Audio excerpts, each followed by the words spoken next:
Before we knew that, because we knew our daughter was autistic. Yeah. We've been knowing, I think along the way we are learning, we don't also understand this autism, but I feel that God, the reason in my opinion, humble opinion, I feel that God, because God has given me a very big voice for the voiceless, I feel that God had to kind of give us a baby who was autistic, though you can't tell, I think you've met her, you can't tell that she's autistic, because I have a voice, so that I could use my voice for the voiceless. And I'll give you an example. In my estate we have, I will not say for purposes of privacy, I found that one of the doctors, very serious doctor, they actually come from West Africa. I found that, you know, they have an autistic, I wouldn't know whether it's autistic, some condition, invisible disability. Yeah. And when you think about it, a doctor has all these facilities, right? If you think about, I'm talking in the capital city of Nairobi, what about somebody in Pokot? Yeah.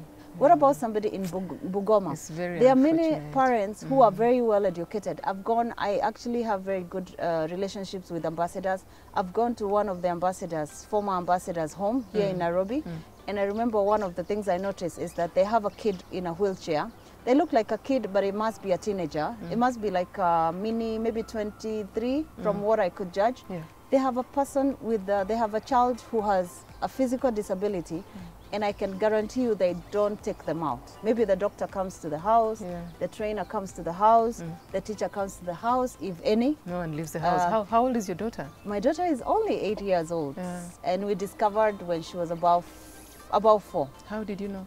How we discovered is that, you know, she's a lone kid. She's the only child. She's the only child, yeah. Her name is Amani, but they nickname her Amani Princess because I think she's so cute.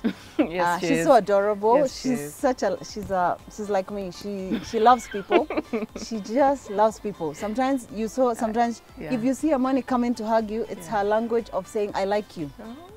You know, and then she's not afraid. She's fearless like me. Of course, we are fearless influencers. We say that in my church. Anyway, so we discovered, because she's a lone kid, and this time I had fully transitioned to live in Kenya, because for some time I was living both in America and here.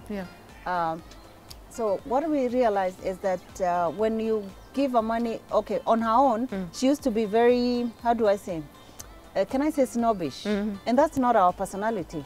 She used to be like, she would avoid, you would find in our estate, we have very young families, you'll find when they're playing, she would either stick to herself, and that's not, usually that's not us. We are very friendly, we are people's, you're social. Many stories have been written. We are people's persons, or whatever the word is. People. We love people. Generally, we just, and that's how I've built our networks globally. We just get along with people. So that's one. And then because she was a lone kid, we decided, before she was 3 years, we decided, let her go to creche, kindergarten near my house, so that she can have social interaction skills. Because we used to worry, like, why does she keep to herself? Another thing was eye contact. If you've lived in America, you know. I know in Kenya it's now very common. Personally, and I know I've written many articles, if I'm talking to you and you don't give eye contact, in other countries it's taken as offense, especially in America. But for her, you would be talking to her and she's like, what we say in Kenya, lengaing you, like, I'm talking to Amani, but she's not looking at me.